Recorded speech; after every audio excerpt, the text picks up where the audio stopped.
For landlords, by landlords. The Rent Perfect Podcast with David Pickron.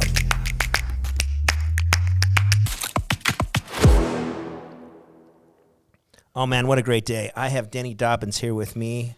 We are going to just completely diagnose this White House blueprint for the Renters' Bill of Rights that came out last month. So this is big, Denny, and when it's big, we come to you. Denny Dobbins here with me today. You got to know about Denny. Denny was one of the co-founders of the Crime-Free Housing. Maybe you might use that addendum. He wrote the language. This is the man who's been in our industry for years and years and years. I'm grateful he's on my staff. I'm grateful that he is part of the Rent Perfect family, and he is our in-house attorney. Unfortunately, he's not your attorney, and I'm sorry about that, but anything we say today, we want you to run by your own attorney. But Denny Dobbins, fantastic career, and grateful that you're here to talk about this with us today. How are you? Good to be here. That's awesome. I'm glad I was here last night because, I came from KC. You did. And, congratulations, by the way. And we won. Love Philly. Love hurts. But, you have to go with your team, right? Love hurts. Love hurts. Love hurts. Love okay. hurts. Yeah, you do. You got to go with who you love. And, hey, Philly, hang in there. You've got a great organization, and it'll be fun to watch you next year. But not a super decisive win. I mean, controlled the clock, came down at the very end, took care of business. Control the refs. I mean, yeah. Well, today we're talking about, like I said, the White House blueprint for a Renters' Bill of Rights. Now, last year in several podcasts, we talked about we knew something big was coming. We've heard from different parts of different agencies, them requesting information. We just know that they're kind of moving to start regulating us in this industry a little bit more. So we knew it was coming, but I want to clarify today. We are going to actually break this up into 5 parts because there is so much here this would be a 5-hour podcast no one wants to listen to for 5 hours. So we want to break this up. We want to be concise and make sure we get the information out. Denny, do me a favor real quick. Read this first legal disclaimer on the White House Bill of Rights for us. The whole thing? Just the first paragraph. The blueprint for a Renter's Bill of Rights is a statement of principles. It is not binding. So why do we have it? It's not binding and does not itself constitute U.S. government policy. It does not supersede, modify, or direct an interpretation of any existing federal, state, or local statutes, regulation, or policy.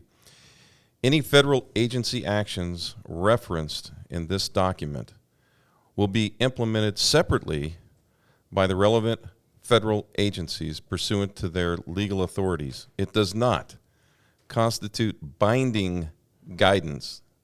That's what HUD said too. Yeah. For the public, states, localities, or federal agencies, and therefore does not require compliance with the principles described herein. False. Adoption of these principles may not meet the regulations, requirements of existing statutes, regulations, policies, or the requirements of the federal, state, local agencies that enforce them. That's their disclaimer. These principles are not intended to and do not prohibit or limit any lawful activity of a government agency. Okay. What does that mean to you?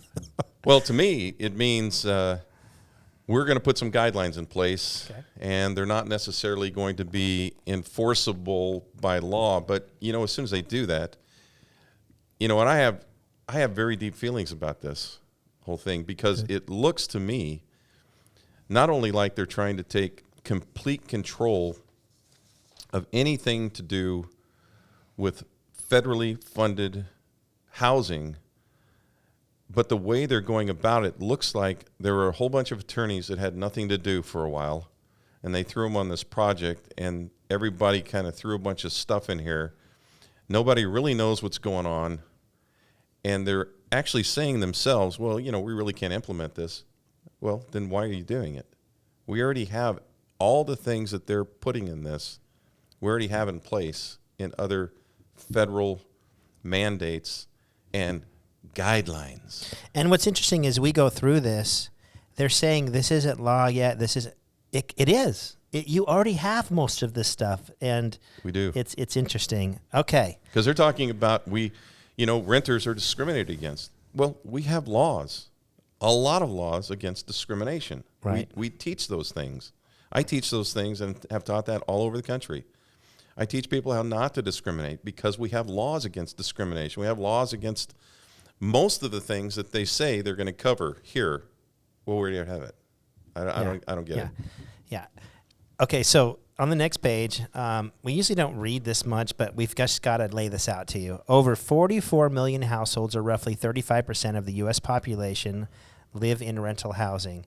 And while federal laws such as the Fair Housing Act, the American with Disabilities Act, the Violence Against Women's Act, and the Fair Credit Reporting Act offer renters certain focused protections, there is no comprehensive set of federal laws protecting renters. That is the comprehensive set of federal laws. Right. So we're going to try to put it all under one name, and once we get it under one name, great. So instead, our nation's rental market is defined by a patchwork of state and local laws and legal processes that renters and rental housing providers must navigate. So what does that tell you? A patchwork of state laws. We want to get rid of a patchwork of state laws. We don't want any state laws. We want to control it and take it over. So the intention of this document right in the very beginning is to say we are going to federally take over housing. Anywhere from applying to the eviction process is going to become federal law, all 50 states. For example, many states have a residential landlord and tenant act. They have manufactured housing residential landlord and tenant acts. Well, those are state laws. Right. This says we don't want those anymore. Right. So I know you're not a constitutional attorney, but to me, just being a citizen who kind of understands state laws a little bit, this seems like it would be completely and totally against the Constitution.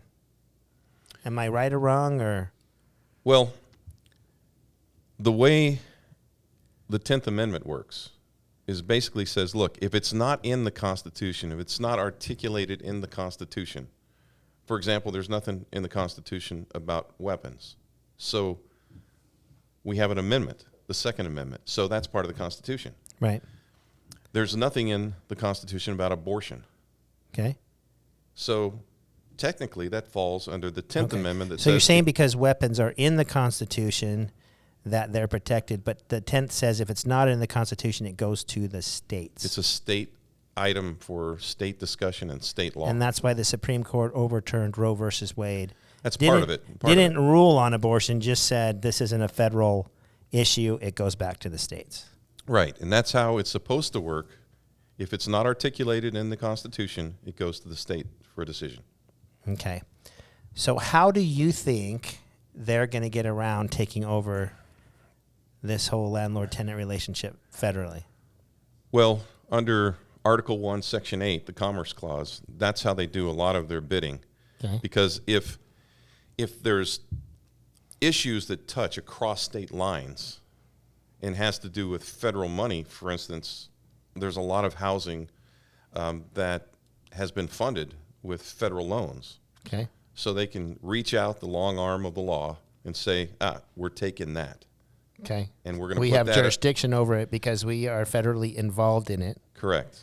That's one of the ways they're going to go about it. Or we're going to take over the eviction moratorium because this disease is all over the United States, and they originally came in and did your Commerce Clause, and then they finally came in and said, no, this disease, transports over borders. It becomes a federal thing, so we are going to do an eviction moratorium over the whole entire nation. It has to do with great public outcry, great public importance. And so we'll just have an executive order. Right. So they introduced it with kind of a state of an emergency, and now they got a little taste of it, and they're like, okay, We did that at a state of emergency. Let's find a way to get control of this without a state of emergency. Yeah, the most interesting thing to me is that all these things, all these agencies that they have out there that already, if you as a landlord do something stupid and you're, say, not letting someone rent in your property because they are of a certain color, well, pretty quickly that's going to get to the AG's office. Right. And you're going to be hammered as a landlord because it's illegal. Right. So what more is this going to do for us than we already have? I don't get it. Well, other than control. Right. Well, we're going to have several podcasts on this, so we'll be Yep. able to talk a lot about this. Okay, so something else that stood out to me, in addition to underpinning the policy actions that the administration is announcing today, these principles will, where possible, guide future federal policy and programs and updates to rulemaking, guidance, and notices governing existing policies and programs. Right? I mean, usually they're not this bold. They are telling us right now, this is where we're going.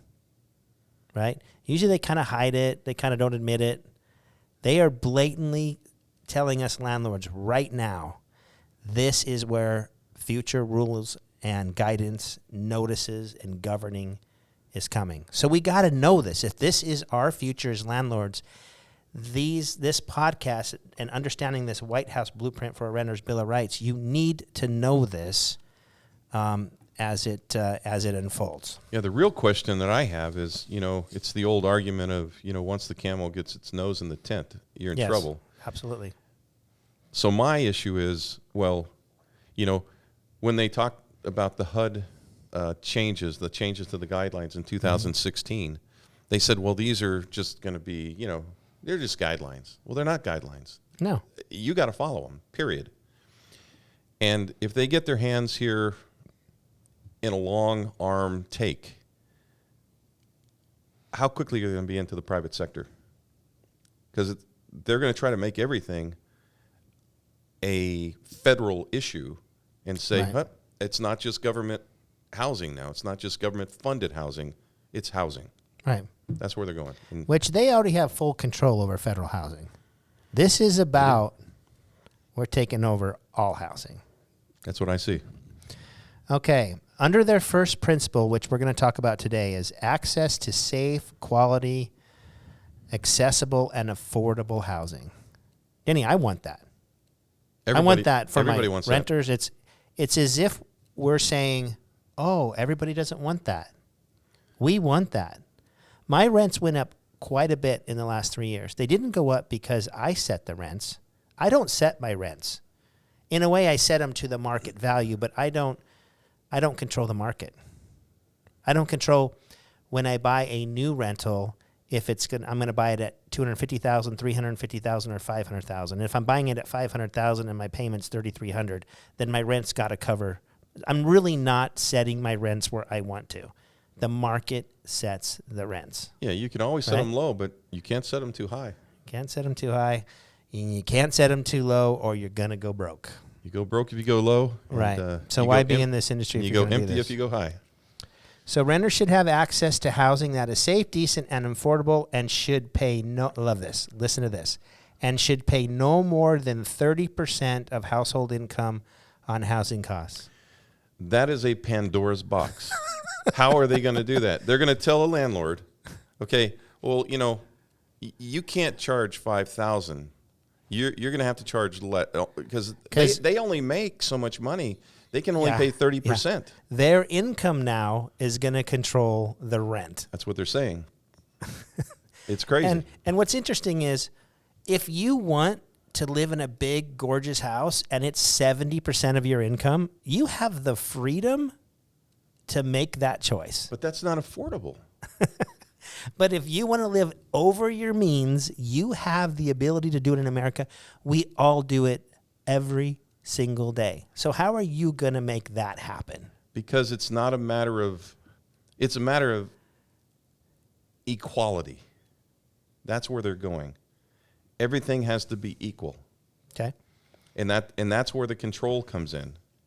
It's almost like a federal mandate on how the federal government is going to make everyone equal. And this is one of the ways. I don't know how they're going to do this. I don't know how Congress is going to allow this to happen. But you can't set prices, because that's what they're doing. This is setting Price fixing. prices. Yeah. It's a price fixing. Now, if any private sector company tried to do this, they'd be in violation of the Sherman Act. Absolutely. You should pay no more for your grocery food than for, It's got to be affordable. So you're telling me attorneys got together and this whole logic came out right here? Had to. Okay. We got to get some new attorneys in, because this logic is not there. Well, it ebbs and flows, and it goes back and forth with the type of administration you have. Okay. We got to move on, because there's so much good stuff here. Here's the next one. In 2019, almost 1/4 of the 44 million renter households spent at least half of their earnings on rent. Okay? When I grew up, my dad sat me down and taught me economics. My teachers in school taught me economics. And they're the ones who told me, don't pay too much, keep your credit clean, right? They taught me how to manage my finances. And it seems like here they're saying, because half of the renters are paying 1/2 of their rent, 1/2 the earnings on rent, that's our problem, and we're going to have to let them get away with that and change. We need to change the government instead of changing the thinking in our education system, the thinking of the people. This is just taking away people's responsibility to live their life responsibly, in my opinion. Well, I think so.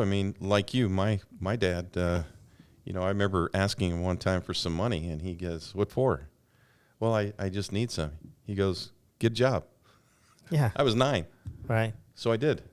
And that was the best thing that ever happened to me. Yeah, it just seems like they're trying to rescue a generation maybe that hasn't properly learned economics in school. So, Well, the bottom line is that people are struggling. They struggle everywhere. It's hard to make rent. Everybody wants to have a little bit nicer place. And then you try to weigh, okay, well, how much can I pay for rent and pay all my other bills? And we all do that. We all try to juggle. And this is somehow saying, you're not going to need to do that. We're going to tell you. This is how it's going to work. Yeah, exactly. We're going to put this on the landlord's back. Instead of you having to take responsibility for your financial welfare, don't worry about it. We're just going to make sure other people. And, of course, some landlords are going to go, I don't want to be involved in this, so let the government take this property. Next one, limited housing supply has created more competition for fewer available units, which gives owners even more leverage in deciding to whom to rent to, what lease terms to offer, and whether and how much to raise rents. At the same time, the housing stock in America is aging, and more rental housing is facing obsolescence or poor housing conditions. And somehow that's the landlord's fault. Well, I will tell you, this document right here, even as we speak about this on this podcast, will get people to say, is it time to leave the rental market? Okay? We are pushing landlords out of this market, and yet we're complaining that there's a limited housing supply. Yeah, and you're also with this, you're going after contractors. Yeah? Because they're not going to be able to build housing that's going to be able to house people, because they're going to say there's no money in it. They're too expensive. They're too expensive. And no one's going to buy them because the government won't let me rent them out for more than 30% of their wages. Right. And this ending here, at the same time, the housing stock in America is aging. Okay? Yeah, it's been doing that So for if centuries. you have an older house that needs a little bit of fixing, I think they're throwing a little pot shot there saying, you better get that up to date. Oh, yeah. Of course, we don't have any laws to make a home habitable, right? Okay.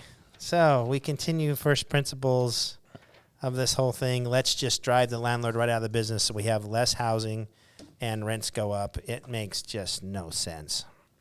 Well, if landlords drop out, it's easier to control. Okay. So the administration is announcing the following new actions. Now, we're not going to go through this. It's really long. But what I wanted to point out is listen to all of the agencies that are involved in these new actions. The Federal Trade Commission, okay?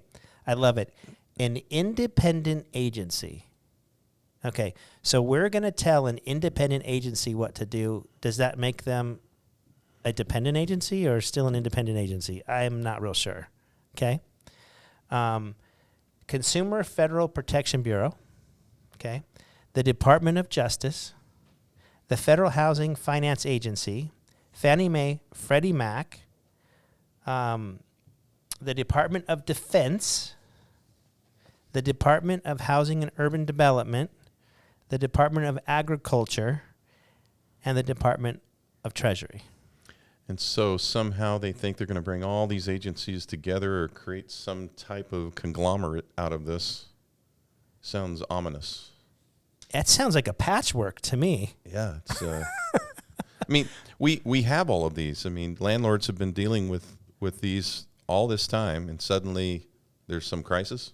Yeah, this is going to be, like it said, we had the fair credit. When we started out, we had the FCRA, we had fair housing. Do you know how many things are going to be coming from each of these agencies that we're going to have to even keep up with? I mean, it's going to become like the tax code that is so big, we don't even know if we're doing our taxes right.